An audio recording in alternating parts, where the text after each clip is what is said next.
Hello नमस्कार विद्यार्थी मित्रों, वेद डिजिटल एज्युकेशन में आपનું हार्दिक स्वागत है। आज આપણે ધોરણ 10 વિષય हिंदी में 7મું ચેપ્ટર जन्मभूमि જેનું સ્વાધ્યાય સોલ્યુશન જોવાના છે। તો ખાસ ચેનલ માં નવા હોય તો ચેનલ સબસ્ક્રાઇબ કરી બાજુમાં આવેલા બેલ આઇકનને પ્રેસ કરો જેથી અવનવા વિડિયોની નોટિફિકેશન મળી શકે। વિડિયો લાઈક કરો, તમારા મિત્રો દોસ્તોને શેર કરો। तो 7મું ચેપ્ટર जन्मभूमि જેનું સ્વાધ્યાય સોલ્યુશન। पहला प्रश्न, निम्नलिखित प्रश्नों के नीचे दिए गए विकल्पों में से सही विकल्प चुनकर उत्तर लिखिए। जेमा पहलू, जननी जन्मभूमि स्वर्गदा अपि એટલે કે स्वर्ग से महान है। भारत का भाल ललाट हिमालय है। गीता का गान करने वाले थे कृष्ण। प्रश्न 2, निम्नलिखित प्रश्नों के एक एक वाक्य में उत्तर लिखिए। पहलू, जन जन के हृदय में कौन सी नदियां बसी है? तो जन जन के हृदय में गंगा यमुना जैसी नदियां बसी है। कृष्ण ने किस ग्रंथ की रचना की? कृष्ण ने भगवद गीता ग्रंथ की रचना की। जन्मभूमि में भारत की किन नारियों की बात बताई गई है? जन्मभूमि काव्य में सावित्री और राधा जैसी महान नारियों की एवं तपस्विनी अहल्या की बात बताई गई है।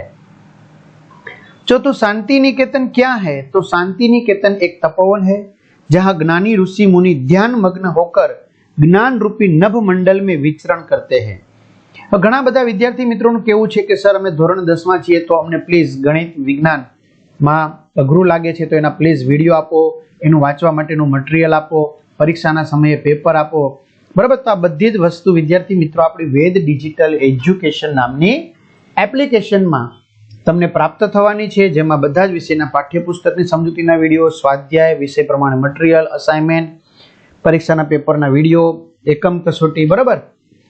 તો ગૂગલ પ્લે સ્ટોર ઉપર જઈ વેદ ડિજિટલ એજ્યુકેશન નામની એપ્લિકેશન ડાઉનલોડ કરો। ક્લિયર? ઓપન બટન કરશો એટલે આ રીતનું પેજ ખુલે, એમાં તમારો મોબાઈલ નંબર નાખી સેન્ડ ઓટીપી કરો, બીજું કંઈ નથી કરવાનું। 4 આંકડાનો ઓટીપી આવશે, નાખશો એટલે પેડ કોર્સમાં 10મા ધોરણમાં જઈ પેડ પ્લાન મેળવી લેજો। 3 થી 12 ધોરણના છે। એક્ઝામ પેપરમાં પેપરો મેળવી લેજો। 3 થી 12 માં 3 થી 12 ધોરણના વિડિયો છે, એમાં તમારું ધોરણ સિલેક્શન કરી વિષય વાઇઝ, પાઠ વાઇઝ વેદ ડિજિટલના વિડિયો તમે ફ્રીમાં મેળવી શકશો। प्रश्न 3, निम्नलिखित प्रश्नों के 2-3 वाक्यों में उत्तर लिखिए। पहलू, हिमालय के बारे में जन्मभूमि कविता में क्या कहा गया है? तो पर्वतराज हिमालय हमारे देश का गौरव है। यह संसार के सब पर्वतों से बड़ा और ऊंचा है। कविता में इसे भारत का गौरवशाली भाल यानी कि कपाल कहा गया है। बीजू, कवि ने धरती के गुणगान कैसे गाए हैं? तो कवि ने भारत की धरती को सुनहरी कहा है। कवि ने कहा है कि हमारी धरती सदा प्रफुल्लित और पुलकित रहती है। इस धरती को राम, लक्ष्मण और सीता अपने पैरों की धूल से पवित्र बना गए हैं। त्रीजू, शांति, सत्य, अहिंसा का प्रचार करने वाले भारतीय महापुरुषों के नाम बताइए। तो शांति, सत्य और अहिंसा का प्रचार करने वाले भारतीय महापुरुषों के नाम है गौतम बुद्ध, महावीर एवं महात्मा गांधी।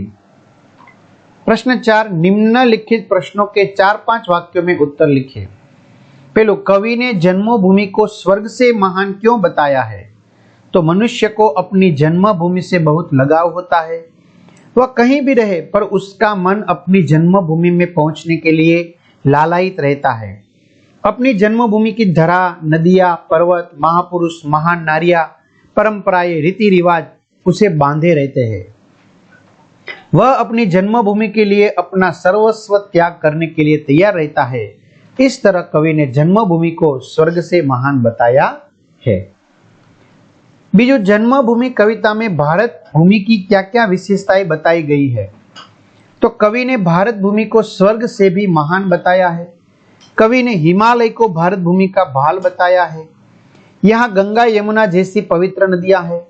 भारत की धरती सुनहरी और हरी भरी है। राम, लक्ष्मण, सीता ने इसे अपने चरण रज से पवित्र किया है। भगवान कृष्ण ने इस धरती पर भगवत गीता की रचना की थी। सावित्री, राधा तथा अहल्या जैसी महान नारियों की आभा से मानव जाति आलोकित है। ऋषि मुनियों ने ध्यान, तपस्या से अद्भुत ज्ञान प्राप्त किए हैं। भारत जग में भातृभावना और वसुधैव कुटुंबकम के प्रचार की दिशा में कार्यरत है। त्रीजो, कविता के आधार पर भारतीय नारी की महानता का वर्णन कीजिए। तो भारत में अनेक महान नारियां हुई है। सीता, सावित्री और अहल्या की गणना महान नारियों में की जाती है। सीता जी अपने पति राम के साथ 14 वर्ष वन में रही। इस दौरान उन्हें तरह तरह के कष्ट सहने पड़े, पर वे अपने पतिव्रत धर्म पर सदा अडिग रही और उनका जीवन भारतीय नारी के लिए आदर्श बन गया। सावित्री महान पतिव्रता नारी थी। उन्होंने यम से अपने पति का प्राण छुड़वाया था। अहल्या गौतम ऋषि की पत्नी थी। पति के शाप के कारण वे शिला बन गई थी। श्री राम के चरण स्पर्श से अहल्या का उद्धार हुआ था। सीता, सावित्री और अहल्या हमारे देश की महान नारियां थी। चौथो, भारत विश्व शांति दूत क्यों कहलाता है? तो भारत एक शांति प्रिय देश है। सत्य, अहिंसा हमारे राष्ट्रपिता महात्मा गांधी के आदर्श सिद्धांत है। हमारा देश इस आदर्श का अक्षरशः पालन करता है। जब भी कभी विश्व में किसी देश में शांति भंग होती है तो भारत सबसे पहले आगे आकर शांति स्थापित करने की दिशा में पहल करता है। भारत की शांति सेना राष्ट्र संघ के तत्वाधान में शांति स्थापित करने का कार्य करती है। शांति स्थापित करने में सदा अग्रणी रहने के कारण भारत को विश्व शांति दूत कहा जाता है। पांचवों, निम्नलिखित पंक्तियों का भाव स्पष्ट कीजिए। जिसका गौरव भाल हिमालय। तो मनुष्य के शरीर में उसका भाल यानी कि कपाल सबसे महत्वपूर्ण अंग माना जाता है। तो हिमालय संसार में सबसे बड़ा और सबसे ऊंचा पहाड़ है। इसे भारत का सिर कहा जाता है। इस तरह हिमालय भारत का गौरव है। जड़ता बनी चेतना सरसे। तो गौतम ऋषि की पत्नी तपस्विनी अहल्या पति के शाप के कारण शिला के रूप में परिवर्तित हो गई थी। एक जीती जागती नारी चेतन से जड़ बन गई। वर्षों बाद राम के चरण स्पर्श से वह पुनः चेतनावस्था में आई थी। वह वसुधैव बना कुटुंबकम। आज चारों ओर युद्ध का माहौल है, पर भारत मानव जाति को युद्ध से छुटकारा दिलाने के लिए मंत्रोच्चार सुझाव के द्वारा विश्व में शांति का प्रचार करने में लगा है। वह पृथ्वी पर रहने वाले सभी लोगों को परिवार की तरह मिलजुल रहने की सीख दे रहा है।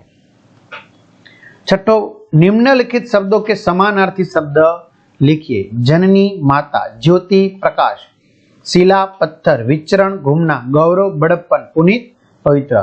तो आ रीते विद्यार्थी मित्रों सरस मजाનું સ્વાધ્યાય સોલ્યુશન અહીં પૂર્ણ થાય છે। તો તમારે એની પીડીએફ એપ્લિકેશનમાંથી મેળવી લેજો। તમારા મિત્રો દોસ્તોને ચોક્કસથી શેર કરજો। ચેનલમાં નવા હોય ચેનલ સબસ્ક્રાઇબ કરજો। તો અહીંયા સુધી રાખીએ। અસ્તુ, જય હિન્દ, જય ભારત।